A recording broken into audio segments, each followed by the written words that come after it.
इस बार विदिशा से भारतीय जनता पार्टी के उम्मीदवार शिवराज सिंह चौहान जी जुड़ रहे हैं। 5 बार सांसद विदिशा से ही लगातार, 6 बार विधायक, बीजेपी में सबसे लंबे वक्त तक मुख्यमंत्री रहने का रिकॉर्ड। और वहीं विदिशा पर जाकर एक बार फिर से आपकी लड़ाई आगे राजनीतिक चल रही है। 91 में अटल जी वहां से लड़े थे लखनऊ के साथ साथ, और फिर विदिशा उन्होंने जब छोड़ा तो उपचुनाव में आप जीते और फिर लगातार जीते। एक बार फिर जब 24 के चुनाव में आप विदिशा पहुंचे, आपके लिए ये लड़ाई कैसी दिख रही है? चुनावी लड़ाई नहीं, मुझे तो प्यार ही प्यार नजर आता है, क्योंकि पूरा संसदीय क्षेत्र मेरा परिवार है। इसी संसदीय क्षेत्र में मेरा जन्म हुआ, यहीं पला बढ़ा, यहीं से मैंने संघर्षों की शुरुआत की जनता के लिए। यहीं से इमरजेंसी में मैं जेल गया, तो जो कुछ किया वो इसी धरती से शुरू किया। और यहीं की जनता की सेवा करते करते पूरा संसदीय क्षेत्र एक परिवार बन गया। वहां मैं नेता नहीं हूं, भाई हूं, बेटा हूं या मामा हूं। बुधनी से आप ज्यादातर विधायक रहे, लेकिन एक बार विदिशा से विधायक भी आप चुन कर गए।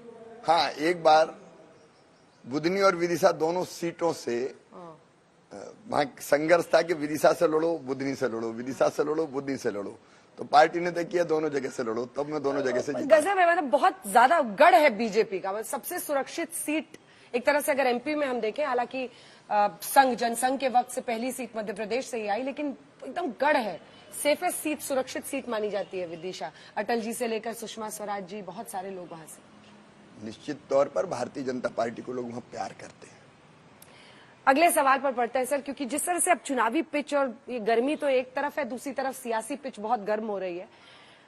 भारतीय जनता पार्टी ने ये सीधा आरोप लगाया है कांग्रेस पार्टी पर कि उनके मैनिफेस्टो में ऐसी बातें कही गई हैं कि वो एक्सरे करेंगे, सर्वे करेंगे आर्थिक सामाजिक परिस्थितियों का, और उसके बाद संपत्ति का फिर से वितरण करेंगे और मुसलमानों को संपत्ति बांट दी जाएगी, हिंदुओं की और जो SC ST है सबकी।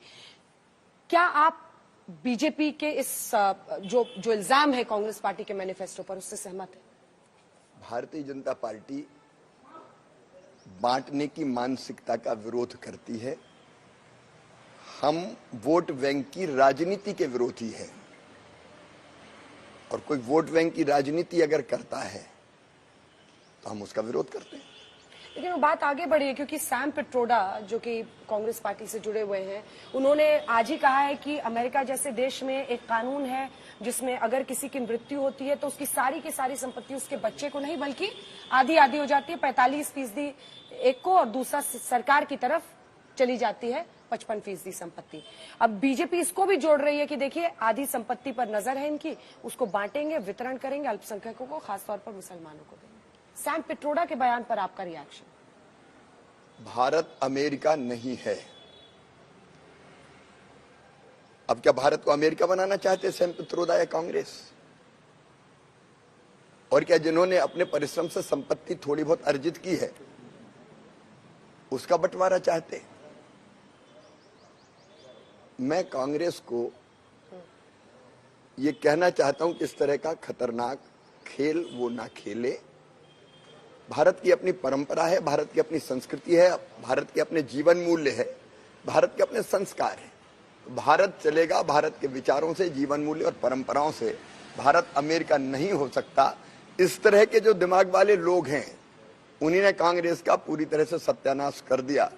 ये कांग्रेस अब बचने वाली नहीं है इस तरह के विचारों के कारण ही समाप्ति की तरफ जा रही है। उनकी समाप्ति हुई आपकी, क्योंकि राहुल गांधी कह रहे हैं कि इस बार तो बीजेपी 150 सीटों पर सिमटने वाली है, डर गई है, इसीलिए पहले दौर के मतदान पर जब 102 सीटों पर हो गया उसके बाद से ध्रुवीकरण डर के वो क्यों भगे? अमेठी क्यों नहीं लड़ रहे राहुल गांधी? मैडम सोनिया गांधी रायबरेली क्यों नहीं लड़ रही?